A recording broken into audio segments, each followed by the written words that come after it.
السلام علیکم۔ Novel عنکبوت by نور راجپوت کی یہ قسط نمبر 25 ہے۔ یہ جاذب لغاری تو مرنے کے بعد بھی عذاب بن گیا۔ اس کا کیس تھا کہ بند ہی نہیں ہو رہا تھا، رئیس کو کورٹ بلایا جا رہا تھا اور وہ چلا جائے، ایسا ہو ہی نہیں سکتا تھا۔ زیادہ دیر نہیں رہے گا۔ عروضہ کی ہیل کی ٹک ٹک سنائی دی۔ رئیس اس وقت مراد کے ساتھ میٹنگ روم میں تھا۔ وہ دونوں آنے والے رئیس گروپ کے سب سے بڑے پروجیکٹ کے بارے میں ڈسکس کر رہے تھے۔ ابھی کچھ دیر بعد میٹنگ تھی اور اس سے پہلے وہ لوگ پروجیکٹ کو آپس میں اچھی طرح ڈسکس کرنا چاہتے تھے۔ عروضہ کے ہاتھ میں ٹیبلٹ تھا۔ وہ ہمیشہ کی طرح یونیفارم میں تھی اور اس کا رخ رئیس کی کرسی کی جانب تھا۔ بڑی سی اسکرین پر کچھ نئے پروجیکٹ کی تفصیلات دکھائی دیتی تھیں۔ ایسا کیا چراغ کا جن ہاتھ لگ گیا تمہارے؟ مراد نے اپنا فون بے دلی سے بند کرتے ایک جانب کھسکایا۔ ابھی اس نے سوشل میڈیا پر جاذب لغاری کی بیوی کی جانب سے چلتا ایک بیان دیکھا تھا۔ وہ مان ہی نہیں رہی تھی کہ اس کے شوہر نے خودکشی کی تھی۔ عروضہ کے ہوتے کسی چراغ کے جن کی ضرورت نہیں ہے۔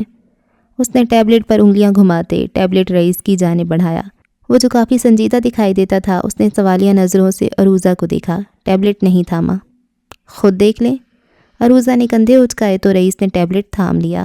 اسکرین پر کلک کیا تو ایک ویڈیو چلنے لگی اور اگلے ہی پل اس کے چہرے پر تمسخرانہ مسکراہٹ ابھری۔ اس نے 5 سیکنڈ سے زیادہ ویڈیو نہیں دیکھی۔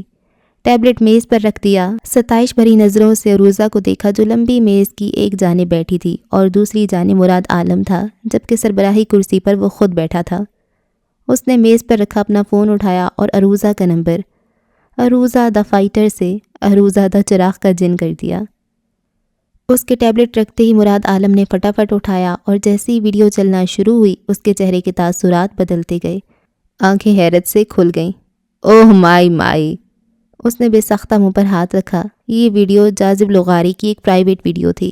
اس کا رئیس جیولرز کی ایک مشہور ڈیزائنر کے ساتھ افیئر چل رہا تھا اور اس ویڈیو میں وہ اقرار کرتا صاف دکھائی دے رہا تھا کہ اس نے رئیس گروپ کو کیسے بے وقوف بنایا۔ یہ ویڈیو ڈیزائنر نے خود بنائی تھی۔ شاید وہ بعد میں جاذب کو بلیک میل کرنا چاہتی تھی، پر اس سے پہلے ہی گیم بدل گئی اور عروضہ جمال تو سمندر سے سوئی بھی ڈھونڈ لائے۔ آخر وہ ٹیک سیکیورٹی کی ہیڈ تھی۔ مجھے شک تھا۔ میں نے جاذب کو ایک بار اس ڈیزائنر کے ساتھ دیکھا تھا اور جاذب کی موت کے بعد جب میں نے اس پر نظر رکھی تو یہ کافی گھبرائی ہوئی تھی اور فائنلی آج مجھے ثبوت مل ہی گیا۔ اس نے سرشاری سے کندھے اچکائے۔ اب اس کا کیا کرنا ہے؟ مراد عالم نے ویڈیو پھر سے لگائی۔ آنکھوں میں خباثت تھی۔ رئیس نے خفگی سے ٹیبلٹ اس کے ہاتھ سے جھپٹا۔ خبیث آدمی بس کرو۔ اسے ڈپٹتے ہوئے اس نے ٹیبلٹ الٹا رکھ دیا۔ وہ ویڈیو اس نے خود 5 سیکنڈ بھی نہیں دیکھی۔ وہ مراد عالم بار بار دیکھنا چاہ رہا تھا۔ وائرل، عروضہ نے یک لفظی جواب دیا۔ نہیں، ہرگز نہیں۔ رئیس کی اس ساری گفتگو میں پہلی بار گرجدار آواز سنائی دی۔ یہ ویڈیو کسی صورت لیک نہیں ہوگی۔ میں فیئر پلے کا عادی ہوں۔ ایک عورت کو بیچ میں لا کر نہیں کھیل سکتا۔ ہاں، ویڈیو جاذب کے گھر والوں کو دکھاؤ اور انہیں بتاؤ کہ اگر وہ کیس واپس نہیں لیں گے تو یہ وائرل ہو سکتی ہے، پر ہم کریں گے نہیں۔ میں ایسے چھوٹے موٹے کیس کو اتنی اہمیت نہیں دیتا۔ وہ کافی سنجیدہ تھا۔ لیکن باس، مسز جاذب روزانہ سوشل میڈیا پہ آ کر اپنی ویڈیوز کے ذریعے انصاف مانگ رہی ہیں۔ اس کی ویڈیوز سے ہماری بدنامی ہو رہی ہے۔ عروضہ نے اسے سمجھانا چاہا۔ بدنام نہیں ہوں گے تو نام کیسے ہوگا؟ اتنا تو چلتا رہتا ہے۔ بس یہ ویڈیو اس کی وائف کو لازمی دکھاؤ، وہ خود ہی کیس واپس لے لے گی۔ اس نے پورے یقین سے کہتے کلائی پر بندھی گھڑی پر نظر ڈالی۔ میٹنگ کا ٹائم ہو چکا ہے، ابھی تک آئے نہیں سب۔ پیشانی پہ سوچ کی لکیریں واضح تھیں۔ وہ آج کل الجھا سا تھا۔ بس آتے ہی ہوں گے۔ مراد نے فون اٹھا کر مطلوبہ مینیجر کا نمبر ملایا، جبکہ عروضہ اٹھ کھڑی ہوئی۔ اس کا فی الحال اس میٹنگ سے کوئی تعلق نہیں تھا۔ وہ ٹیب اٹھائے دروازے کی جانب بڑھ رہی تھی۔ کبھی کبھی اسے رئیس پر بہت غصہ آتا تھا۔ وہ دروازے تک پہنچی ہی تھی کہ عقب سے رئیس کی آواز سنائی دی۔ اور یہ ڈیزائنر؟ وہ آواز پر پلٹی۔ یہ مجھے آئندہ یہاں نظر نہ آئے۔ اس کے چہرہ سپاٹ تھا، سرد سپاٹ، آنکھوں میں تپش دکھائی دیتی تھی۔ مراد عالم نے منہ کھول کر اسے دیکھا۔ میں اسے جانتا ہوں، وہ کافی سینئر ڈیزائنر ہے، ہم اسے ایسے نہیں نکال سکتے۔ اس کا رد عمل بے ساختہ تھا۔ ڈزنٹ میٹر، اسے آج ابھی اسی وقت نکالا جائے۔ رئیس گروپ لوگوں کے سیاہ منصوبوں کے عمل درآمد کی جائے پناہ نہیں ہے۔ اس کا لہجہ حتمی تھا۔ یہ رائے نہیں، حکم تھا، اور اس حکم کو ٹالنے کی ہمت کسی میں نہیں تھی۔ عروضہ اس بات میں سر ہلاتی باہر نکل گئی۔ 2 سال کافی ہوں گے۔ وہ اسکرین پر ابھرتے ہوئے اپنے ڈریم پروجیکٹ کی عمارت دیکھتے ہوئے بڑبڑایا۔ یہ تو میٹنگ کے بعد ہی پتہ چلے گا۔ مراد بھی سیدھا ہو بیٹھا تھا۔ یہ کام کا وقت تھا اور کام کے وقت رئیس کو صرف کام کرنا اچھا لگتا تھا۔ آنے والے 2 مہینے لکس کے لیے بہت اہم ہیں۔ آج اس کا لکس میں پہلا دن تھا اور یہ اس کی زندگی کا اہم ترین دن تھا۔ وہ ٹائم پر آفس پہنچ گئی تھی اور صبح پہلی میٹنگ تھی۔ اسپیشل کاسٹیوم ڈیزائن کرنے والے سبھی ڈیزائنر موجود تھے۔ وہ ہلکے گلابی اور نیلے رنگ کے کھلتے پھولوں والے کاٹن کا سوٹ پہنے ہوئے تھی۔ ٹخنوں سے ذرا اوپر آتی لمبی قمیض کھلی اور کھلا ٹراؤزر۔ ایسے کپڑوں میں اس کا قد مزید دراز لگتا تھا۔ بال فولڈ تھے اور ہم رنگ سکارف گلے میں تھا۔ گردن میں ایک جانب سے گزار دونوں سرے آگے ڈال رکھے تھے۔ ریشمی بال جوڑے سے نکلنے کو بےتاب تھے۔ اس کا چشمہ آنکھوں پر جمع تھا کیونکہ پروجیکٹر پر آج کی میٹنگ کے اہم پوائنٹس لکھے تھے۔ سونیا سلطان سامنے سٹیج پر کھڑی تھیں اور سبھی ڈیزائنر سنجیدہ دکھائی دیتے تھے۔ پیرس میں ہونے والا یہ فیشن شو لکس کے لیے بہت اہم ہے اور خاص بات یہ ہے کہ اسپانسرز میں رئیس گروپ شامل ہے۔ ہمیں اپنی پوری توجہ اور محنت سے اسے یادگار بنانا ہے۔ میں چاہتی ہوں اس فیشن شو کے اختتام پر لوگوں کے ذہن میں صرف لکس کا نام ہو۔ وہ نہ صرف شو کے بارے میں بتا رہی تھی بلکہ انہیں موٹیویٹ بھی کر رہی تھی۔ آپ لوگوں کے پاس 15 دن ہے۔ ہر وہ ڈیزائنر جس کا لکس میں آج پہلا دن ہے یا پھر اسے یہاں سالوں گزر چکے ہیں، سب کے پاس 15 دن ہے۔ فیشن شو کے لیے جو کاسٹیوم ڈیزائن کیے جائیں گے ان کے ماڈل 15 دن کے اندر تیار ہوں گے۔ آپ اسے ایز اے ٹیم ورک بھی کر سکتے ہیں اور چاہے تو اکیلے بھی۔ Choice is yours. ڈیزائنر سے ہوتی اس کی نظر فجر پہ آ کر ٹھہر گئی۔ اپنے خوابوں کو، اپنے نائٹ میئرز کو دنیا تک پہنچانے کا اس سے بہترین موقع شاید ہی کبھی آپ کو ملے۔ اس نے فجر کو آنکھوں ہی آنکھوں میں بہت کچھ جتلا دیا تھا جسے فجر سمجھ بھی گئی تھی۔ ڈیزائنر مختلف طرح کے سوال کر رہے تھے پر وہ خاموش بیٹھی تھی۔ اس کا ذہن کہیں اور چل رہا تھا۔ میڈم، کیا کاسٹیوم ڈیزائننگ کے دونوں گروپ اس میں حصہ لیں گے؟ فجر کے عقب سے آواز ابھری۔ یہ آواز سنی سنی تھی۔ اس نے پہلی بار پلٹ کر دیکھا اور ساکت رہ گئی۔ اس کے پیچھے ہی دائیں جانب شہرام کھڑا تھا، وہی شہرام جسے اس نے یونیورسٹی میں ریجیکٹ کیا تھا۔ اس کا لکس میں ہونا کوئی چھوٹی بات نہیں تھی۔ ہاں، یہ سب کے لیے ہے۔ ڈیزائنر چاہے ڈارک تھیم گروپ سے ہو یا وائٹ تھیم گروپ سے، وہ اپنی صلاحیتوں کے جوہر دکھا سکتا ہے۔ لکس میں کاسٹیوم ڈیزائننگ کے 2 گروہ تھے۔ ہر ڈیزائنر کی شخصیت کے لحاظ سے اسے متعلقہ گروہ میں ڈالا گیا تھا۔ وہ ڈیزائنر جن کی شخصیت میں روشنی کا عنصر نمایاں تھا وہ وائٹ تھیم گروہ کا حصہ تھا اور فجر جیسے لوگ ڈارک تھیم میں تھے۔ جب ایک آرٹسٹ کو مکمل طور پر اس کی شخصیت کے مطابق کچھ کرنے کی آزادی دی جاتی ہے تب آرٹ تخلیق ہوتا ہے۔ شہزادیوں کے خوبصورت لباس بنانے والا ذہن رکھنے والا ڈیزائنر نائٹ میئرز کو آسانی سے نہیں بن پاتا، اس لیے یہ تقسیم کی گئی تھی اور اس سے لکس کا کام بہت بہتر ہوا تھا۔ فجر تو شہرام کو دیکھ کر ہی حیران تھی۔ وہ بھی اسے دیکھ چکا تھا پر کہا کچھ نہیں۔ ویسے بھی اس کا گروپ دوسرا تھا تو شاید زیادہ آمنا سامنا نہ ہوتا۔ اب مجھے ایسی غیر متوقع چیزوں کی عادت ڈال لینی چاہیے، اس نے گہرا سانس لے کر خود کو سمجھایا۔ پہلا دن کافی تکان بھرا تھا۔ اپنے گروہ کے ڈیزائنرز کو سمجھنا اور ان سے اچھے سے بات کرنا فجر کے لیے کافی مشکل کام تھا۔ اس کا آفس اچھا تھا۔ یہاں ایک لمبا ہال تھا۔ شیشے کی دیواروں سے بنا یہ ہال سب سے الگ تھا اور اس کے اندر ہی ہر ڈیزائنر کے لیے ایک چھوٹا سا آفس بنا تھا جس کا دروازہ بھی شیشے کا تھا۔ سبھی ڈیزائنر ایک دوسرے کو دیکھ سکتے تھے۔ یہ کافی دلچسپ تھا۔ بریک ٹائم وہ کیفے میں بیٹھی لنچ کر رہی تھی۔ آس پاس لوگوں کا ہجوم تھا۔ سینکڑوں لوگ، مختلف چہرے، ایک جیسے خواب۔ کچھ لوگ اسے کیفے میں بھی اسکیچ بک پر پینسل پھیرتے نظر آئے۔ کہیں گروہ کی شکل میں بیٹھے کچھ ڈسکس کر رہے تھے۔ یہاں کی زندگی باہری زندگی سے کتنی مختلف تھی۔ یہاں کے لوگ پرانے محلے کے لوگوں سے بہت مختلف تھے۔ تم فجر ہو نا، نیو ڈیزائنر؟ ایک کافی شوق سا لڑکا اس کے ساتھ آ کر بیٹھ گیا۔ پہلے تو اس کے بنا اجازت بیٹھنے پر فجر کی تیوری چڑھی۔ وہ یوں فری ہو رہا تھا جیسے برسوں سے جانتا ہو۔ کیا ہم ایز اے ٹیم کام کر سکتے ہیں؟ پھر اس کے سوال پر اسے چڑ چڑھی۔ یس، میں فجر ہوں اور میں ٹیم ورک نہیں کرتی۔ وہ زبردستی مسکرائی اور پھر توجہ اپنی چائے کی طرف مرکوز کی۔ لیکن میں بہت اچھا ٹیم ورک کرتا ہوں، اس نے خباثت سے کہتے ایک آنکھ دبائی۔ فجر نے ضبط سے مٹھیاں بھینچی۔ ان سے کچھ فاصلے پر شہرام بیٹھا تھا۔ اس کی نظریں اسی جانب تھیں۔ مجھے یقین ہے تم وائٹ تھیم سے ہو، ہے نا؟ پتہ نہیں وہ اتنا شوخہ کیوں ہو رہا تھا۔ فجر نے بمشکل خود کو کچھ غلط کہنے سے روکا۔ اس سے پہلے وہ کچھ کہتی موبائل پر ابھرنے والی بیپ نے اس کی توجہ اپنی جانب کھینچی۔ بریک کے بعد مجھ سے ملیں، سونیا سلطان کا میسج تھا۔ نہیں، میں بلیک تھیم سے ہوں، ناؤ ایکسکیوز می۔ وہ منہ بناتے زبردستی مسکرائی اور پھر اٹھ کھڑی ہوئی۔ ابھی وہ کیفے سے باہر نہیں نکلی تھی کہ اسے عقب سے اپنے نام کی پکار سنائی دی۔ پلٹ کر دیکھا تو شہرام کھڑا تھا۔ اسے اندازہ نہیں تھا وہ اس سے بات کرے گا، وہ اسے مخاطب کرے گا۔ اسے تو لگتا تھا وہ اس سے نفرت کرتا ہوگا۔ اس لڑکے کو اگنور کرو، وہ یہاں سفارش پہ آیا ہے، تنگ کرے تو کمپلین کر دینا، وہ نرم لہجے میں کہہ رہا تھا۔ فجر کو پہلے تو اس کے بلانے پہ اور پھر اس کے اتنے اچھے طریقے سے بات کرنے پہ الجھن ہوئی، دماغ میں گھنٹی سی بجی۔ تھینک یو، وہ پیشہ ورانہ انداز میں مسکرائی اور پھر پلٹ گئی۔ فی الوقت اسے شہرام سے بھی کوئی تعلق نہیں رکھنا تھا۔ ہاں، وہ اس کا کلاس فیلو تھا، پر جو کچھ یونیورسٹی میں ہوا تھا وہ اب کبھی اسے نارمل طریقے سے بات نہیں کر سکتی تھی۔ اگر کبھی کسی چیز کی ضرورت ہو تو بتانا، وہ اسے دور جاتے دیکھ کر پھر سے بولا۔ فجر کے قدم رکے پر وہ پلٹی نہیں۔ میں یہاں سب کو جانتا ہوں، میں یہاں پہلے انٹرنشپ کر چکا ہوں، کوئی مسئلہ مسائل ہو تو ضرور بتانا۔ اس نے یوں ہی کھڑے کھڑے شہرام کی بات سنی اور پھر کوئی جواب دیے بنا پلٹ گئی۔ فی الوقت اسے کسی کی ضرورت نہیں تھی، کسی مرد کی تو بالکل نہیں۔ گردن اکڑائے وہ دور جا رہی تھی اور شہرام نے تعصب بھری نظروں سے اسے جاتے دیکھا۔ کچھ لوگ کبھی ہمیں پلٹ کر نہیں دیکھتے، چاہے ہم انتظار میں کھڑے کھڑے بت بن جائیں۔ فجر کا رخ سونیا سلطان کی آفس کی جانب تھا۔ لکس کی عمارت کافی بڑی تھی اور کیفے سب سے بلائی منزل پر تھا۔ وہ سفید لوفرز پہنے چمچماتے ماربل پر پاؤں رکھتی آگے بڑھ رہی تھی۔ یہاں اتنے لوگ تھے کہ کسی کو اس کے ہونے نہ ہونے سے کوئی فرق نہیں پڑتا تھا۔ لوگ مصروف دکھائی دیتے تھے۔ لکس کا ایک نام تھا، اس کے کپڑے، جوتے، بیگ، پرفیوم اور دیگر اشیاء کی کافی ڈیمانڈز تھیں، اس لیے یہاں کام بھی کافی زیادہ تھا۔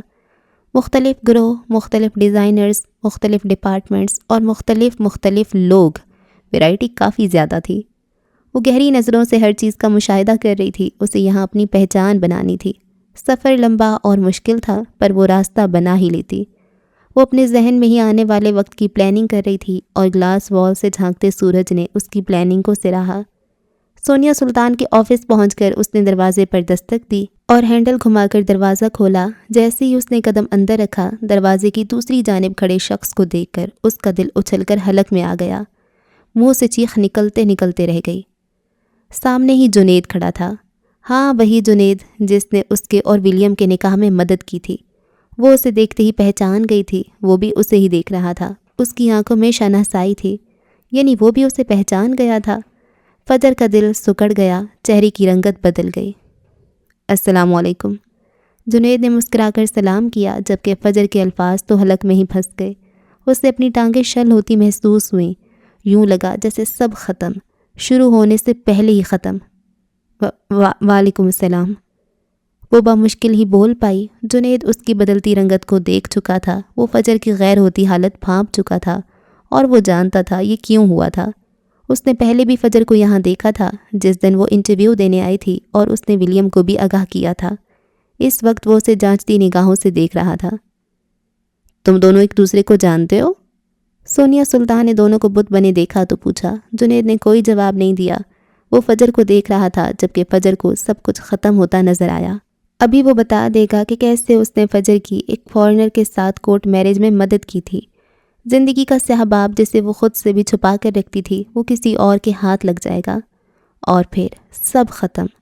وہ مزید نہیں سوچ پائی، قدم بڑھا کر آگے آئی۔ نہیں، میں انہیں نہیں جانتی۔ اس کا لہجہ بہت سرد تھا۔ ہاں، وہ اسے پہچانتی تھی پر جانتی نہیں تھی۔ جنید نے اس کی بات سنی اور پھر ہولے سے مسکرا دیا۔ اس نے لا علمی سے کندھے اچکا دیے۔ جنید، یہ فجر معراج ہے اور فجر یہ جنید ہے۔ حال ہی میں انہوں نے ہماری لیگل ایڈوائزر ٹیم کو جوائن کیا ہے۔ دونوں نے ایک دوسرے کو یوں دیکھا جیسے تعارف قبول کیا ہو۔ ٹھیک ہے، میں چلتا ہوں۔ وہ صورتحال سمجھتا ہوا باہر نکل گیا، جبکہ فجر کا دل ڈوب چکا تھا۔ یعنی وہ بھی لکس میں ہی تھا، روز سامنا ہوتا، یہ تو کھلا ٹارچر تھا۔ وہ دن جب اس نے ارسل کو چھوڑ کر ایک فارنر سے نکاح کیا تھا، وہ اسے کبھی نہیں بھول سکتی تھی، چاہ کر بھی نہیں۔ اور کوئی اس دن کی یاد بار بار دلائے تو پھر وہ ٹارچر ہی ہے۔ وہ غائب دماغی سے کرسی پہ بیٹھ گئی۔ کیسا گزر رہا ہے پہلا دن؟ ناقابل بیان، وہ استہزائیہ مسکرائی۔ آج پتہ نہیں کون کون سے بم پھٹنے تھے۔ یہ تو بہترین ہے، اور مجھے امید ہے تم کوئی ناقابل فراموش نائٹ میئر ڈھونڈ ہی لوگی۔ انہوں نے اسے پیرس فیشن شو کی بات کرنے کے لیے ہی بلایا تھا۔ وہ آدھا گھنٹہ وہاں بیٹھی رہی، کچھ ضروری باتیں تھیں اور آنے والے شو کو ڈسکس کیا جا رہا تھا۔ تمہارے لیے اپنی پہچان بنانے کا یہ بہترین موقع ہے، میں چاہتی ہوں تم اسے کیش کرو۔ فجر نے اس بات میں سر ہلا دیا، اس کا ذہن بری طرح پک گیا تھا۔ پہلا دن اس پہ کام کا پہاڑ لے آیا تھا، پیچھے ہٹنے والوں میں سے تو وہ بھی نہیں تھی۔ اب دیکھنا یہ تھا کہ وہ یہ موقع کیش کر پاتی یا نہیں۔ اماں کچن میں سنک پر کھڑی برتن دھو رہی تھیں۔ آخر کب تک وہ بھوکی رہ سکتی تھی؟ کرنے کو کوئی کام بھی نہیں تھا، یہاں کافی سکون تھا، گرمی نہیں تھی۔ خاموشی سے ناشتہ بنایا اور کھانے کے برتن دھونے لگیں کہ اچانک بیل بجنے لگی۔ یہ تو فجر کے آنے کا وقت نہیں تھا، اس نے بتایا تھا کہ وہ 6 بجے کے بعد آئے گی۔ اس وقت کون ہو سکتا تھا؟ بیل تھی کہ بند ہی نہیں ہو رہی تھی۔ اماں دوپٹے سے ہاتھ صاف کرتی دروازے تک آئیں اور دروازے میں بنے سوراخ سے جھانک کر دیکھا تو باہر ایک لڑکی نظر آئی۔ وہ بیل پر ہاتھ رکھ کر اٹھانا بھول گئی تھی۔ اماں کو کوفت ہوئی، انہوں نے دروازہ کھولا تو لڑکی کا سراپا واضح ہوا۔ وہ دبلی پتلی سی بھوری رنگت والی لڑکی تھی۔ وہ جی صفائی کرنی تھی، بی بی جی نے یہی ٹائم دیا تھا۔ اماں کو دیکھتے ہی اس نے طوطے کی طرح بولنا شروع کیا۔ کون بی بی؟ اماں کی تیوری چڑھی۔ وہ جی فجر بی بی، کل ہی مجھے نیچے ملی تھی، صفائی ستھرائی کا کام انہوں نے مجھے دیا ہے، میں یہاں 3-4 گھروں میں کام کرتی ہوں۔ وہ کہتی ہوئی اندر آ گئی۔ اماں کو حیرت ہوئی، اس نے کام والی رکھ لی تھی۔ میرے پاس نمبر ہے ان کا، میں ابھی فون کر لیتی ہوں۔ اس نے اپنا موبائل نکالتے ہوئے فجر کا نمبر ملایا۔ فون اٹھا لیا گیا۔ ہاں بانو بولو۔ دوسری جانب سے اس کی مصروف سی آواز سنائی تھی۔ بی بی میں آ گئی ہوں، آپ اپنی اماں کو بتا دیں۔ اس نے فون اماں کی جانب بڑھایا۔ اماں میں نے ہی اسے رکھا ہے، بانو صفائی ستھرائی کا کام کر دے گی۔ اس کی آواز سنائی دی اور پھر فون بند ہو گیا۔ وہ جانتی تھی اماں اکیلے نہیں رہ پائیں گی، بانو آ جایا کرے گی تو اماں کا وقت اچھا گزر جائے گا۔ یہی سوچ کر اس نے بانو کو رکھ لیا تھا۔ بانو اور اماں کی خوب بننے والی تھی، فجر کو یہ لگتا تھا، پر یہاں تو سین الٹ تھا۔ بانو جدھر جدھر جا رہی تھی، اماں اس کے پیچھے پیچھے تھیں، آنکھیں عقاب کی طرح تاڑتی ہوئی تھیں۔ وہ اس پر جلدی بھروسہ نہیں کر سکتی تھی۔ صفائی کرنے کے بعد جب وہ کچھ برتن دھونے آئی تو اماں نے اسے فوراً ٹوک دیا۔ رہنے دو، میں خود کر لوں گی۔ بانو کو اماں کے رویہ عجیب لگا۔ میرا کام ہے جی، مجھے کرنے دیں۔ نہیں، تم صفائی تک رہو بس۔ اماں کے لہجے کی نخوت کم نہیں ہوئی۔ وہ کچھ دیر اماں کے پاس رہی اور پھر چلی گئی۔ اس کے جاتے ہی اماں نے سکون کا سانس لیا۔ پتہ نہیں فجر انہیں سکون سے جینے کیوں نہیں دیتی تھی۔ کمرے میں ملگجا سا اندھیرا تھا، عجیب سی خوشبو تھی جو نتنوں سے بار بار ٹکرا رہی تھی، بہت مانوس اور جانی پہچانی سی خوشبو۔ کمرے میں اچانک روشنی ہوئی، جیسے کسی ٹمٹماتے چراغ نے آخری لو پکڑی ہو، اور یہ روشنی ایک وجود سے تھی۔ سفید ریشمی فراک میں ملبوس ایک لڑکی گھٹنوں کے بل بیٹھی تھی۔ ریشمی سنہری بال پوری کمر پہ بکھرے تھے اور سنہری آنکھیں نمی سے بھرپور تھیں۔ اس کا سراپا واضح نہیں تھا، اس کے چہرے پہ بے یقینی سی تھی، اور وہ یوں بیٹھی تھی جیسے اس کے وجود میں جان نہ ہو۔ بھاری بوجھل سانسیں اس ملگجے اندھیرے میں سنی جا سکتی تھیں۔ کئی لمحے گزر گئے، وہ کچھ کہہ رہی تھی اور پھر وہ سفید فراک والی لڑکی دائیں جانب گر گئی۔ اس کا داہنا گال زمین پہ تھا اور اس کی آنکھیں مانو ہم پر ہی جمی ہوں۔ وہ اپنی آخری سانسیں لے رہی تھی۔ اس کا وجود نیلا پڑ گیا اور پھر کچھ دیر بعد ہی وہ تڑپنے لگی۔ منہ سے جھاگ نکلا اور خوبصورت آنکھوں نے ایک آخری بار پلکیں کھولیں اور پھر پتلیاں ٹھہر گئیں، نگاہیں ساکت ہو گئیں۔ اس کا وجود ختم ہو چکا تھا، بے جان۔ میں نے تمہیں معاف کیا، محبت تمہیں کبھی معاف نہیں کرے گی۔ پھن بھناتی سرگوشیوں میں ایک درد بھری آواز سبھی اور نرم بستر پہ سویا وہ وجود جھٹکے سے اٹھ بیٹھا۔ اے سی کی ٹھنڈک میں بھی اس کا پورا وجود پسینے سے نہا گیا تھا۔ رئیس نے بے ساختہ سائڈ ٹیبل پہ ہاتھ مار کر لیمپ آن کیا۔ رات کے 11 بج رہے تھے۔ اس نے پانی کا گلاس اٹھا کر لبوں سے لگا لیا، غٹا غٹ پانی پیا اور ٹانگیں بیڈ سے نیچے لٹکا دیں۔ ہاں، وہ خواب تھا، ایک برا خواب۔ وہ خود کو دلاسا دینے کی کوشش کر رہا تھا۔ سفید ٹراؤزر شرٹ میں اس کا وجود کپکپاہٹ کا شکار تھا۔ یہ خواب نہیں، اس کا نائٹ میئر تھا جو کبھی اسے سکون سے جینے نہیں دیتا تھا۔ وہ اٹھ کر چلنا پھرنا چاہتا تھا پر ٹانگیں شل تھیں، پورا جسم بے جان ہو چکا تھا۔ یوں لگتا تھا جیسے وہ الفاظ اس کے جسم سے روح کھینچ کر لے گئے ہوں۔ کتنی ہی دیر وہ سر جھکائے یوں ہی بیٹھا رہا، بیڈ کی چادر کو دونوں مٹھیوں میں بھینچ رکھا تھا۔ یوں لگ رہا تھا جیسے دل سینے میں نہیں بلکہ کانوں میں دھڑک رہا ہو۔ آج وہ تکان کے باعث جلدی سو گیا تھا، پر اندازہ نہیں تھا یوں تڑپ کر اٹھ جائے گا۔ 10 15 20 جانے کتنے منٹ گزر گئے۔ جب حواس بحال ہوئی تو اس نے سائڈ ٹیبل پہ رکھا اپنا فون اٹھایا اور عروضہ کا نمبر ملایا۔ پہلی ہی بیل پر فون اٹھا لیا گیا۔ کیا اپڈیٹ ہے؟ 3 لفظی سوال۔ کام ہو گیا ہے باس۔ دوسری جانب سے 4 لفظی جواب ابھرا تو اس نے مزید کچھ کہے سنے بنا ہی فون کاٹ دیا۔ گہری سانس لے کر خود کو نارمل کرنا چاہا اور پھر فون واپس رکھتا اٹھ کر باتھ روم کی جانب بڑھ گیا۔ پورا جسم جیسے اکڑ چکا تھا۔ کچھ دیر بعد وہ کپڑوں سمیت گرم پانی کے شاور تلے کھڑا تھا۔ فل شاور کھولے وہ سانس سے روکے کھڑا تھا اور پانی اولوں کی طرح اس کے جسم سے ٹکرا رہا تھا۔ کتنی دیر بعد اس نے بالوں میں ہاتھ پھیرا۔ محبت تمہیں کبھی معاف نہیں کرے گی۔ الفاظ پھر سے اس کی سماعت سے ٹکرائے تو وہ اذیت سے مسکرا دیا۔ محبت نے مجھے کبھی معاف نہیں کیا۔ وہ زیر لب بڑبڑایا۔ محبت نے مجھے کبھی معاف نہیں کیا۔ وہ ایک ہی جملہ بار بار دہرا رہا تھا۔ سینے میں اتنی جلن تھی کہ بیان کرنا مشکل تھا۔ کیوں کیوں آخر کیوں؟ وہ دیوار پر مکوں کی بارش کر چکا تھا۔ آخر کیوں منار کیوں؟ وہ پاگلوں کی طرح دیوار پر مکے مار رہا تھا۔ شفاف ہاتھوں کی انگلیاں زخمی ہونے لگیں پر اسے جیسے پرواہ ہی نہیں تھی۔ اس پر کسی پاگل کا گمان ہوتا تھا۔ تقریباً گھنٹے بعد وہ باتھ روم سے باہر نکلا تو اس کی شرٹ اس کے اپنے ہی خون سے بھر گئی تھی۔ چہرہ حد درجے اسپاٹ تھا، پپوٹے سوجے ہوئے اور رنگت سفید، جبکہ ہونٹ نیلے پڑ چکے تھے۔ اس نے واک ان کلازٹ سے دوسرا سوٹ نکالا اور اسے بدلنے کے بعد فرسٹ ایڈ باکس سے پٹی نکال کر اپنے ہاتھ پر لپیٹ لی۔ جسمانی تکلیف کا احساس ہوا تو اسے روح کی تکلیف کم ہوتی محسوس ہوئی۔ آج کی رات اس پر حرام ہو چکی تھی۔ وہ گیلے بالوں سمیت فون اٹھائے کمرے سے باہر نکل آیا اور یوں ہی بے مقصد راہداریوں میں چلتا ہوا بالآخر اپنے پرائیویٹ روم میں پہنچ گیا۔ اندر داخل ہوتے اس نے دروازہ بند کر دیا۔ آج کی رات اس کی یہیں گزرنے والی تھی۔ یہ 1 ہفتے بعد کی بات تھی۔ لاہور میں موسم برسات شروع ہو چکا تھا۔ فجر اس وقت گھر پہ تھی۔ رات کے 11:30 بجے کا وقت تھا اور پورا لاؤنج ڈھیر کاغذوں سے بھرا ہوا تھا۔ پچھلے 1 ہفتے سے وہ لکس جا رہی تھی اور 1 ہفتہ گزر چکا تھا، پر اسے کوئی بھی کاسٹیوم کا کوئی بھی آئیڈیا اس معیار کا نہیں لگا کہ وہ اسے پیرس میں ہونے والے فیشن شو کے لیے فائنل کر سکے۔ وہ جو بھی سوچتی اور گوگل کرتی تو اس پر پہلے ہی کام ہو چکا تھا۔ اس وقت بھی صوفوں کے درمیان رکھے میز پر اس کا لیپ ٹاپ رکھا تھا۔ اسکیچ بک کے ڈھیروں صفحے ہوا کے باعث اڑتے پھر رہے تھے۔ باہر ٹھنڈی ہوا چل رہی تھی، بارش کے امکان تھے۔ وہ معمول کا ٹراؤزر شرٹ پہنے، بالوں کو فولڈ کیے، ان میں پینسل پھنسائے، نیچے قالین پر آلتی پالتی مارے بیٹھی تھی۔ میز پر اسکیچ بک رکھی تھی اور وہ سر جھکا کر پینسل چلا رہی تھی۔ آنکھوں پر چشمہ جمائے وہ پوری طرح مگن تھی کہ اچانک دروازے پر بیل ہوئی۔ اس ٹائم کون ہو سکتا ہے؟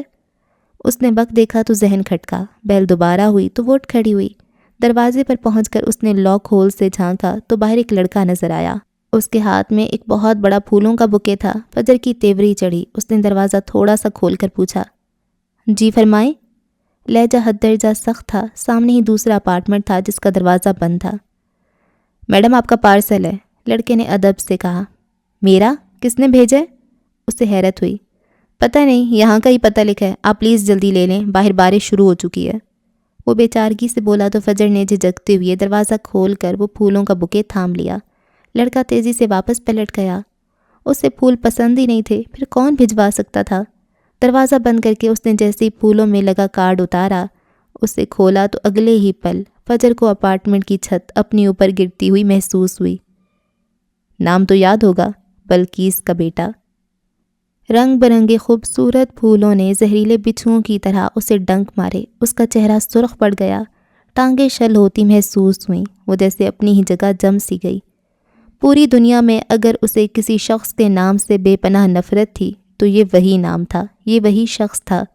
اس وجود سے فجر نے جتنی نفرت کی تھی شاید ہی کسی سے کر پاتی۔ کچھ دیر یوں ہی بت بنے کھڑی رہی۔ اگلے ہی لمحے اس نے دروازہ جھٹکے سے کھولا اور پوری قوت سے بکے سامنے والی دیوار پہ دے مارا۔ تبھی سامنے اپارٹمنٹ کا دروازہ کھلا اور اندر سے نکلنے والی لڑکی اس افتاد پر اچھل پڑی۔ اس نے حیرت سے فجر کو دیکھا اور پھر اس بڑے سے خوبصورت بکے کو جو قیمتی ہونے کے باوجود اپنی بے قدری پہ رو رہا تھا۔ کیا سب ٹھیک ہے؟ لڑکی نے بے ساختہ فجر سے پوچھا جس کے تیور جارحانہ تھے۔ فجر نے بنا کچھ کہے ٹھاک کی آواز سے دروازہ دے مارا۔ ہاتھ میں پکڑا کارڈ اس نے پھاڑ کر ڈسٹ بن میں پھینکا اور دونوں ہاتھوں سے سر پکڑتی واپس لاؤنج تک آئی۔ دماغ پوری طرح گھوم گیا۔ اس نے کبھی خواب میں بھی نہیں سوچا تھا کہ بلقیس کے بیٹے کا نام اس کے سامنے یوں آئے گا۔ پہلے ہی وہ اپنے کاسٹیوم کو لے کر بے طرح پریشان تھی، مزید پریشانی کیوں؟ بھاڑ میں جائے منحوس آدمی۔ میز پر رکھا اپنا فون اٹھاتی وہ کمرے کی جانب چل پڑی۔ اینک اتار کر وہیں رکھتی، سارا سامان یوں ہی پڑا رہ گیا۔ کاغذ یوں ہی اڑتے پھر رہے تھے۔ یقیناً اماں سو چکی تھیں۔ وہ اپنے کمرے میں آئی تو کھلی کھڑکی سے بارش کی ہوا نے اس کا استقبال کیا۔ دل ابھی تک دھک دھک کر رہا تھا۔ وہ گرنے والے انداز میں بیڈ پر لیٹ گئی۔ سر میں اچانک درد کا احساس ہوا تھا۔ اس سے پہلے وہ مزید کچھ سوچتی اس کا موبائل بج اٹھا۔ اس نے سر اٹھا کر اسکرین کو دیکھا تو وہاں پرائیویٹ نمبر لکھا چمک رہا تھا۔ اس کی آنکھیں مزید پھیلیں۔ فون بجتا رہا، وہ یوں ہی اس کی اسکرین دیکھے گئی۔ بیل بند ہو گئی۔ فون پھر سے بج اٹھا۔ اس بار وہ سیدھی ہو بیٹھی۔ کمرے میں اندھیرا تھا۔ کھلی کھڑکی سے نیچے کا منظر دیکھا جا سکتا تھا۔ جیسے ہی اس نے فون اٹھا کر کان سے لگایا تو ایک سرسراتی آواز سنائی دی۔ ہیلو ہیزل آئز، کیسی ہو؟ پل کے 1000ویں حصے میں وہ جان گئی کہ فون کی دوسری جانب جو بھی تھا اس نے وائس چینجر لگا رکھا تھا۔ فون فجر کے لیے ہی تھا کیونکہ اس کی آنکھیں ہیزل تھیں، یوں جیسے سارے رنگ ان میں جمع کر دیے گئے ہوں۔ کون ہو تم؟ اس نے ہر لحاظ بلائے طاق رکھتے غصے سے پوچھا۔ میں جو بھی ہوں تمہاری اصلیت جانتا ہوں، تمہارا اصل، تم کہاں سے آئی ہو، خود کو کیا سمجھتی ہو؟ دوسری جانب موجود انسان کے لہجے میں نفرت کا عنصر نمایاں تھا۔ میری اصلیت بتانے کے لیے فون کیا؟ اس کے طنزیہ کہنے پر دوسری جانب کہکا ابھرا۔ نہیں، بس یہ بتانے کے لیے کہ زیادہ اونچا مت اڑو، جب گرو گی تو تکلیف برداشت نہیں کر پاؤ گے۔ لہجے میں تنبیہ تھی۔ فجر کے چہرے پر استہزاء ابھرا۔ میں مکھٹ اوڑھ کر ڈرانے والوں سے نہیں ڈرتی، ہمت ہے تو سامنے آؤ۔ اس نے سرد لہجے میں کہتے فون کاٹ دیا اور موبائل فون ایک جانب پھینکا۔ چہرہ دونوں ہاتھوں میں گرا لیا۔ یوں لگ رہا تھا جیسے دماغ کی کوئی رگ پھٹ جائے گی۔ آخر یہ لوگ اسے سکون سے جینے کیوں نہیں دیتے؟ کون تھا یہ نیا دشمن؟ اسے اب سونا تھا۔ وہ بیڈ سے اترتی سائڈ ٹیبل کے دراز کھول کر دیکھنے لگی۔ سر درد کی کوئی دوا مل جاتی تو شاید سکون سے سو پاتی، لیکن جیسے ہی اس نے دوسرا دراز کھولا اس کے ہاتھ رک سے گئے۔ سامنے ہی وہ ٹیپ ریکارڈر پڑی تھی جو اس کے سامان سے نکلی تھی اور اس نے جلدی جلدی میں اسے یہاں رکھ دیا تھا۔ فجر نے بے ساختہ اسے اٹھایا اور واپس بیٹھتے ہوئے اسے الٹ پلٹ کر دیکھا۔ وہ ایک مہنگی ترین ٹیپ ریکارڈر تھی۔ جھنجھلایا ہوا دماغ ایک پل کے لیے پرسکون ہوا۔ اس نے ہولے سے آن کا بٹن دبا دیا۔ ہیلو، میں ہوں ولیم جوزف۔ اگر تم یہ ٹیپ سن رہے ہو تو اس کے دو ہی مطلب ہیں۔ فجر نے بٹن دبا کر اسے بند کیا۔ William Joseph? وہ زیر لب بڑبڑائی۔ بھوری اونی گول گلے والی شرٹ پہنے ہوئے اور کیمرہ تھامے ہوئے ولیم جوزف اس کے تصور کے پردے پر لہرایا۔ ٹیپ سے ابھرتی اس کی آواز مدھر اور سحر انگیز تھی۔ نمبر 1، میں اس دنیا میں نہیں ہوں اور میرے جانے کے بعد تمہیں اسے سننے کا موقع ملا ہے۔ اور نمبر 2، تم میرے لیے دنیا کے سب سے اہم ترین انسان ہو، سب سے خاص، کیونکہ اپنے جیتے جی میں یہ ٹیپ اسے ہی دوں گا جو میرے لیے سب سے اہم ہوگا۔ اس کی آواز، ہاں اس کی آواز بہت اچھی تھی۔ مردوں کی خوبصورت آواز ان کی وجاہت میں اضافہ کرتی ہے۔ فجر نے فوراً بٹن دبا کر اسے بند کیا۔ دل تیزی سے دھڑک اٹھا۔ آخر کیا مطلب ہے اس کی بات کا؟ کہنا کیا چاہتا تھا وہ؟ فجر کا سر گھوم گیا، بھویں سکڑ گئیں اور پیشانی پہ لکیریں ابھریں۔ کئی لمحے وہ یوں ہی ساکت بیٹھی رہی، سمجھ نہ آیا اسے سنے یا نہیں۔ یہ میرے لیے بہت خاص ہے، شاید تمہارے کام آ جائے۔ وہ پھر سے اس کے سامنے وارد ہوا۔ وہ کچھ سوچتے ہوئے لیٹ گئی اور ٹیپ ریکارڈر پھر سے چلا لی۔ ذہن میں کھلبلاتا شور ساکت ہو گیا، فضا جیسے تھم سی گئی۔ میرے ڈیڈ کہتے ہیں آسمان کی بلندیاں میری منتظر تھیں اور میں نے زمین کی خاک کو چنا۔ بات کی آخر پہ وہ دھیرے سے مسکرایا۔ بس یہی میرا تعارف ہے، یہ زمین، یہ ہوا، یہ پانی، یہ مٹی، میں ان سب کے درمیان رہتا ہوں۔ وہ اپنے خوبصورت لہجے میں بول رہا تھا۔ اس کے بیک گراؤنڈ میں پانی گرنے کی آواز سنائی دیتی تھی۔ وہ یوں ہی ساکت لیٹے سنتی رہی۔ دماغ پرسکون ہو رہا تھا، شور تھمتا جا رہا تھا۔ اوہ، کیا تم مجھے ٹھیک سے سن سکتے ہو؟ دراصل میں ایک واٹر فال کے قریب ہوں۔ یہ پانی گرنے کی آواز ہے۔ یہ خوبصورت ہے نا؟ ہاں، مجھے یہ سب خوبصورت لگتا ہے۔ میرے لیے دنیا کی سب سے خوبصورت آواز بارش کی ہے۔ نہیں، میں مذاق نہیں کر رہا، میں 22 سال کا ہوں، میری کوئی گرل فرینڈ نہیں ہے، اس لیے میری پسندیدہ آواز اب تک بارش کی ہے۔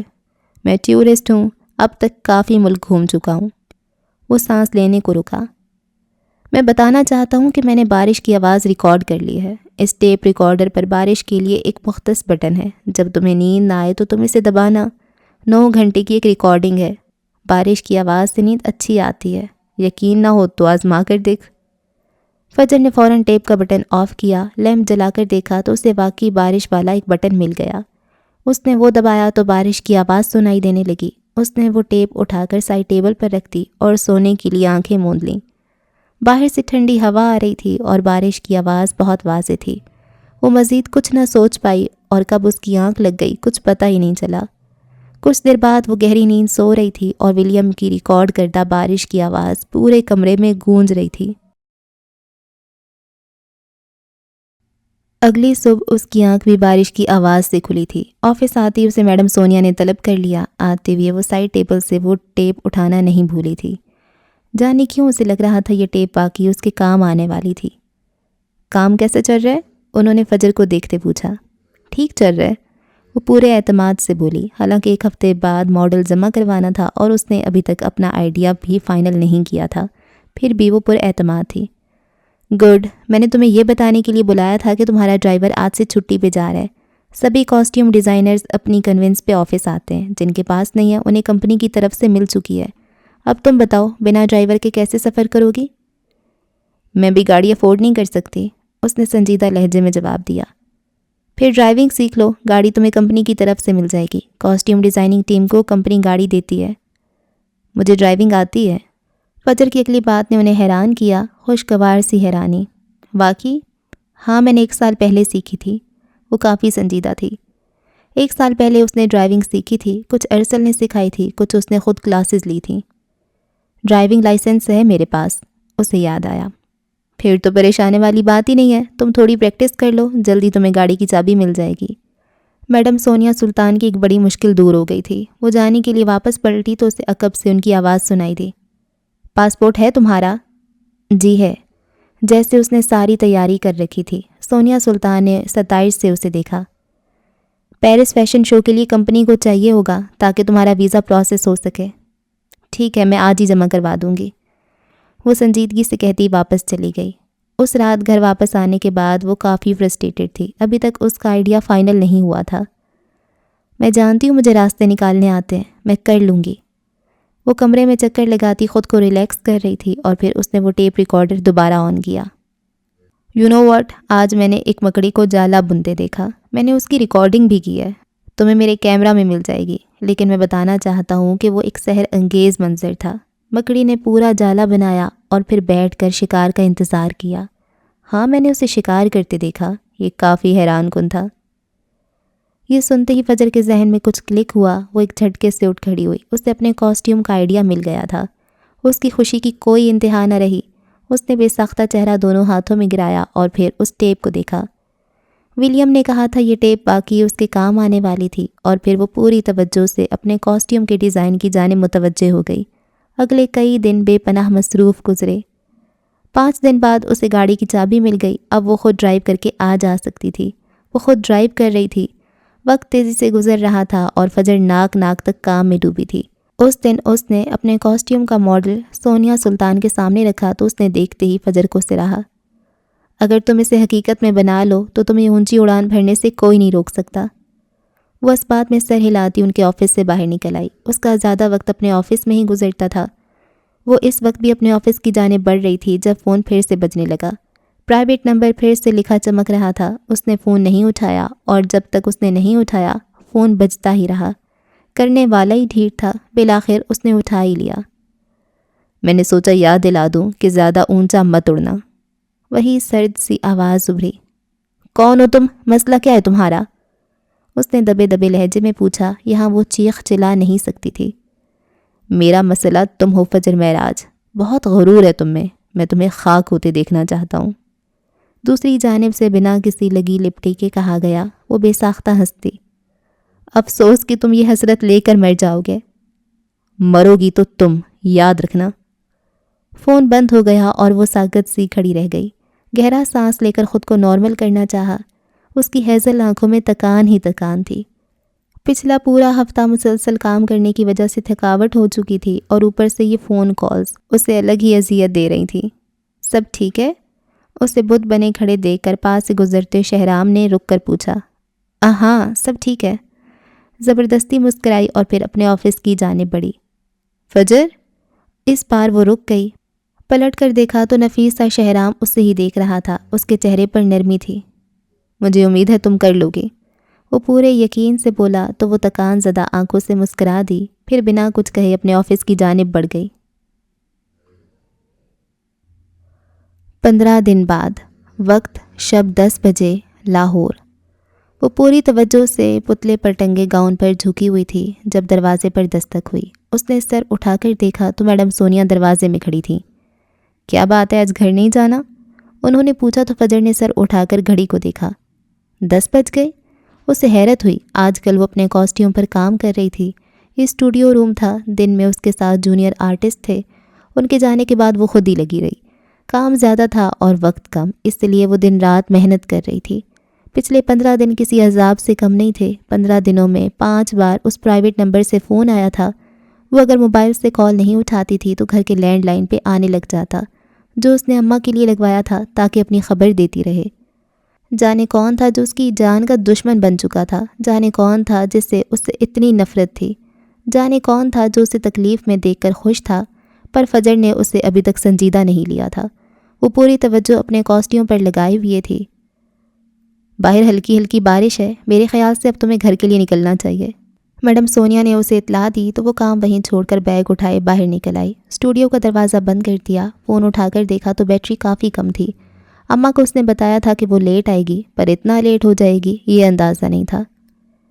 لڑکیوں کے لیے میں لیٹ سیٹنگ الاؤ نہیں کرتی، آئندہ خیال رکھنا۔ وہ دونوں لفٹ کی جانب رواں تھیں۔ فجر نے صرف اس بات میں سر ہلایا۔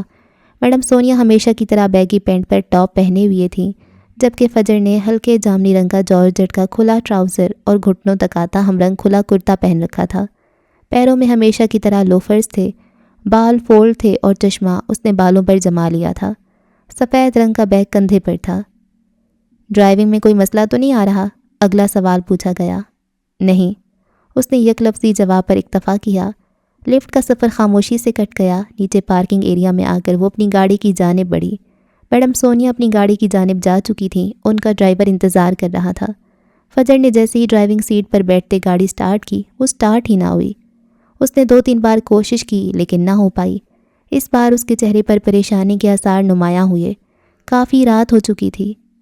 خدایا وہ گھر کیسے جائے گی؟ پتہ نہیں، دل میں خوف کی ایک لہر دوڑی۔ اس نے گاڑی سے باہر نکل کر آس پاس دیکھا۔ گیٹ پر گارڈز تھے۔ نائٹ شفٹ والوں کا ڈپارٹمنٹ اس وقت کھلا ہوتا تھا، پر وہ ابھی تک کوئی خاص دوست یا جان پہچان نہیں بنا پائی تھی۔ مدد کس سے مانگتی؟ سب ٹھیک ہے؟ میڈم سونیا نے اپنی گاڑی سے باہر نکلتے پوچھا۔ گاڑی سٹارٹ نہیں ہو رہی، کوئی مسئلہ آ رہا ہے، وہ اپنی پریشانی پر قابو پاتے بولی۔ اوہو، اسے کیا ہو گیا؟ میڈم سونیا کے بعد ان کے ڈرائیور نے بھی کوشش کی پر گاڑی سٹارٹ نہیں ہوئی۔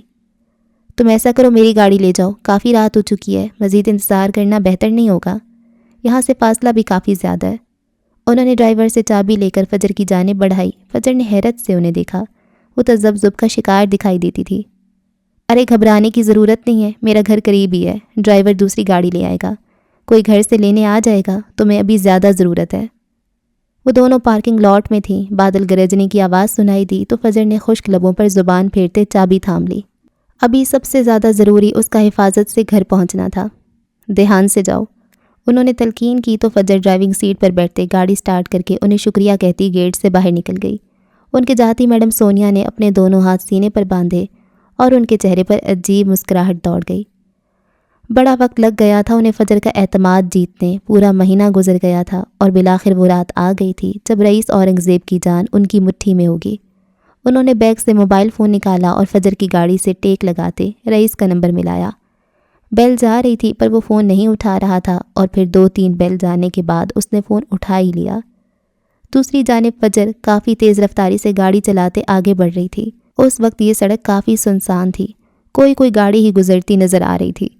اچانک ساتھ والی سیٹ پر رکھا فون بج اٹھا۔ اس نے دیکھا تو وہی پرائیویٹ نمبر تھا۔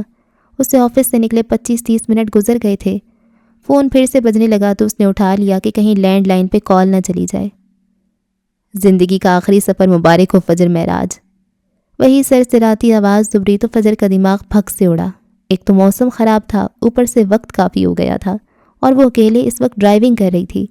اوپر سے ایسی بات سننے کو ملے تو اچھا خاصا بندہ گھبرا جائے۔ کیا بکواس کر رہے ہو؟ اس نے لہجے کی لرزش پہ حد درجے قابو پاتے کہا۔ تمہیں لگتا ہے میں تمہیں لطیفے سنانے کے لیے فون کرتا ہوں؟ دوسری جانب سے خفگی بھری آواز ابھری۔ چھپ کر وار کرنے والے خود کسی لطیفے سے کم نہیں ہوتے۔ اس نے نظریں سامنے سڑک پر جمائے کہا۔ فون سپیکر پہ تھا، دوسری جانب سے کہکا ابھرا۔ کوئی آخری خواہش ہے تو بتاؤ، شاید میں پوری کر دوں۔ کیا فراخ دلی تھی۔ بھاڑ میں جاؤ۔ اس سے پہلے کہ وہ فون بند کرتی، دوسری جانب سے ابھرنے والی آواز نے اسے ہلا کر رکھ دیا۔ گاڑی کی بریک فیل ہے فجر معراج، تم خود کو سروائیور کہتی ہو نا، اب اپنی موت سے بچ کر دکھاؤ۔ دوسری جانب ایک خوفناک کہکا ابھرا اور فون بند ہو گیا۔ فجر کے ہاتھ سے اسٹیئرنگ چھوٹتے چھوٹتے بچا، اس کا دل اچھل کر حلق میں آ گیا۔ اس نے چیک کرنے کے لیے اپنا پاؤں بریک پر رکھا اور اسے اپنی موت آنکھوں کے سامنے ناچتے دکھائی دی، کیونکہ گاڑی کے بریک واقعی فیل تھے۔ گاڑی اس کے ہاتھوں سے چھوٹ رہی تھی، پورا جسم جیسے پسینے سے نہا گیا، چہرے کی رنگت زرد پڑ گئی۔ موت؟ نہیں، ابھی نہیں۔ اسے ابھی نہیں مرنا تھا۔ وہ خود پر قابو پاتے گاڑی کو سنبھالنے کی کوشش کرنے لگی، لیکن آدھا کلومیٹر بھی نہیں چلی ہوگی کہ سامنے ہی سڑک کے بیچوں بیچ ایک گاڑی کھڑی نظر آئی۔ 11:15 کا وقت ہو چکا تھا۔ آبادی کے لحاظ سے یہ علاقہ زیادہ گنجان نہیں تھا۔ اس نے گاڑی کی رفتار آہستہ کرنے اور بریک لگانے کی کوشش کی، پر یہ نہیں ہو پایا۔ وہ ہارن دے رہی تھی، وہ گاڑی کا رخ موڑنا چاہتی تھی، پر اس کے ہاتھ جیسے بے جان ہو گئے۔ اس نے پوری قوت سے گاڑی کا رخ بدلا۔ گاڑی میڈین سے ٹکرائی، اسٹیئرنگ اس کے ہاتھ سے چھوٹ گیا اور اگلے ہی لمحے دھماکہ ہوا اور گاڑی اچھل کر دور جا گری۔ فجر کی آنکھوں کے سامنے اندھیرا چھا گیا۔ گاڑی الٹی پڑی تھی اور فجر نے پوری دنیا کو گھومتے دیکھا۔ سیٹ بیلٹ بندھے ہونے کے باعث وہ اپنی سیٹ پر جمی رہی، پر الٹی گاڑی میں وہ خود بھی الٹی تھی۔ اس کی آنکھیں سامنے سڑک پر جمی تھی، خوبصورت ہیزل آنکھیں جنہیں ابھی بہت سارے نائٹ میئرز بننے تھے۔ وہ دھیرے دھیرے بند ہو جانا چاہتی تھی، ہمیشہ ہمیشہ کے لیے، اور وہ انہیں بند ہونے سے روک رہی تھی، بار بار آنکھیں پھاڑ کر انہیں کھولے رکھنے کی کوشش کر رہی تھی۔ ایک بڑے دھماکے کے بعد سماعت جیسے جواب دے گئی تھی۔ جسم میں جانے کہاں کہاں ٹوٹا کانچ گھس گیا تھا۔ درد کی ایک لہر پورے جسم میں پھیل گئی۔ اب کیا ہوگا؟ اس کے ڈوبتے ذہن نے بے اختیار سوچا۔ کوئی اس کی مدد کو نہیں رکے گا۔ کچھ دیر بعد ایک دھماکہ ہوگا اور وہ گاڑی سمیت جل جائے گی۔ دماغ کے کسی ایک کونے نے اپنی سوچ سے اذیت پہنچائی۔ نہیں نہیں نہیں، مجھے نہیں مرنا۔ اس نے ہاتھ پاؤں مارنے کی کوشش کی۔ مجھے جینا ہے، مجھے نہیں مرنا۔ Please help! وہ زور سے چلائی، پر آواز حلق میں ہی پھنس گئی۔ ابھی تو میں نے شروعات کی ہے، ابھی تو بہت کچھ باقی ہے۔ نہیں، مجھے نہیں مرنا۔ اس کی ہیزل آنکھوں سے آنسو ٹپ ٹپ گرنے لگے۔ جانے کتنے منٹ گزر گئے، پتہ نہیں کوئی گاڑی پاس سے گزری یا نہیں، کسی نے دیکھا یا نہیں۔ ہاں، اسے اتنا پتہ تھا کوئی بچانے نہیں آیا، کوئی بچانے نہیں آتا۔ ہم انسان اپنے سارے خواب لیے مٹی کے سپرد ہو جاتے ہیں، پر کوئی ہمیں بچانے نہیں آتا۔ اب اس کی آنکھیں بند ہو رہی تھیں، وہ مزید کھولے نہیں رکھ سکتی تھی۔ اس نے تکلیف سے منہ بھینچ لیا، بے آواز رو دی۔ موت کو اس سے فرق نہیں پڑتا تھا کہ وہ فجر معراج تھی اور اسے بلندیوں پر راج کرنا تھا، اور موت کو اس سے بھی فرق نہیں پڑتا تھا کہ وہ ملکہ ملعون تھی۔ البتہ موت کا خوف بڑے بڑے سرماؤں کے چھکے چھڑا دیتا ہے۔ اس کی آنکھیں بند ہوتی چلی گئیں۔ آخری بار اس نے اپنی پوری قوت جمع کر کے آنکھیں کھولیں تو اسے نم آنکھوں سے کوئی اپنی جانب بھاگتا ہوا دکھائی دیا۔ روڈ پولز کی روشنی میں اسے کچھ صاف دکھائی نہیں دیا، ویسے بھی چشمہ اترا ہوا تھا۔ وہ کچھ دیر مزید ہوش میں رہنا چاہتی تھی، پر نہیں رہ پائی۔ اس کا ذہن اندھیروں میں ڈوب گیا۔ ہاں، کوئی تھا جس کی گاڑی طوفان کی طرح آ کر کچھ فاصلے پر رکی تھی۔ کوئی تھا جو اپنی گاڑی سے نکلا اور پاگلوں کی طرح اس کی جانب بھاگا۔ فجر، آر یو دیئر؟ کوئی تھا جس کے لبوں سے پہلی بار اس کا نام پکارا گیا تھا۔ ہاں، وہ رئیس اورنگزیب تھا جو اسے گاڑی سے نکالنے کی پوری کوشش کر رہا تھا۔ وہ جن حواسوں میں یہاں تک پہنچا تھا، مراد یا عروضہ کو فون کر کے اطلاع کرنا بھی بھول گیا تھا۔ اس نے پوری طاقت لگا کر فجر کو گاڑی سے باہر نکال ہی لیا۔ وہ اس کے بازوؤں میں جھول گئی۔ وہ گاڑی سے کچھ فاصلے پر اسے لیے بیٹھا تھا۔ سرمئی پینٹ اور سفید ڈریس شرٹ میں وہ ابھی تک آفس کے حلیے میں تھا۔ فجر کے چہرے کو اس نے پہلی بار اتنے قریب سے دیکھا اور پھر اس نے اپنے دل کو رکتے پایا، رک رک کر چلتے پایا۔ کچھ ہوا تھا، سمجھ نہیں آیا تھا جان گئی تھی یا جان آئی تھی۔ پلیز آنکھیں کھولو، اس نے اپنے خشک لب تر کرتے ہوئے اس کے گال کو ہاتھ سے تھپتھپایا۔ وہ اسے جگانے کی کوشش کر رہا تھا۔ وہی چہرہ، وہی ہونٹ، وہی پیشانی۔ زندگی یوں ہی تو نہیں گزارتی تھی۔ یوں لگا تھا جیسے وقت تھم گیا ہو، یوں لگا جیسے ساری کائنات رک سی گئی ہو۔ ہوائیں ساکت ہو گئیں، بارش کی بوندوں نے اپنی آمد روک لی۔ منار، اس کے گال کو نرمی سے چھوتے ہوئے رئیس اورنگزیب کے ہاتھوں کی لرزش واضح تھی۔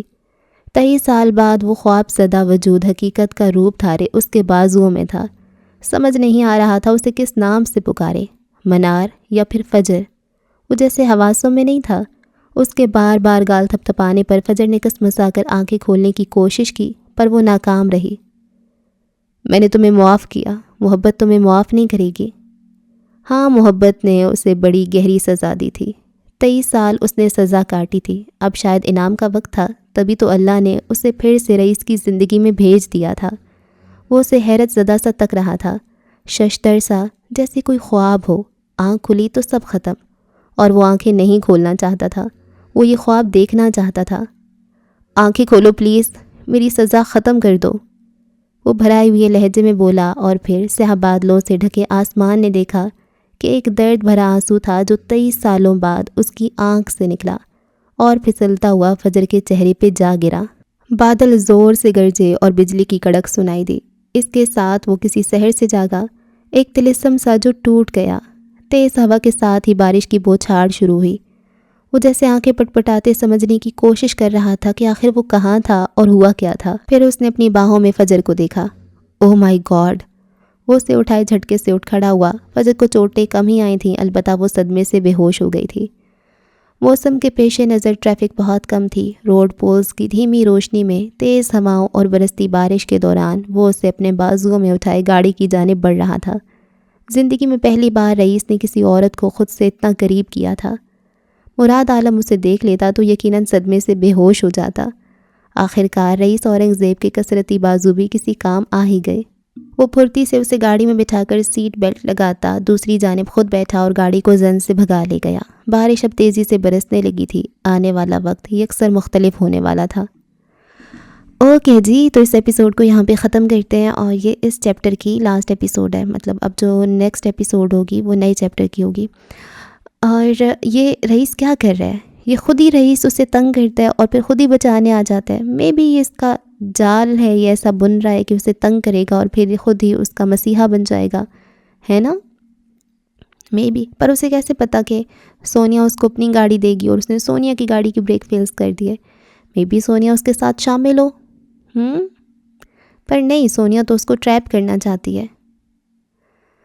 خیر جی، فجر کی لائف میں پرابلمز آ رہے ہیں اور وہ پرائیویٹ نمبر سے کالز آنا ہے، یہ تو بڑا خوفناک ہوتا ہے، اسپیشلی ایک اکیلی لڑکی کے لیے۔ ہاں وہ بہادر ہے لیکن پھر بھی ڈر تو لگتا ہے نا۔ اور وہ ولیم کی ٹیپ سن رہی ہے، فائنلی اب اسے ولیم اچھا لگنے لگ جائے گا۔ اور ہاں بس دیکھتے ہیں آگے آگے کیا ہوتا ہے، اگلی قسط میں ہوتی ہے ملاقات۔ رکھے دعاؤں میں یاد۔ اللہ حافظ۔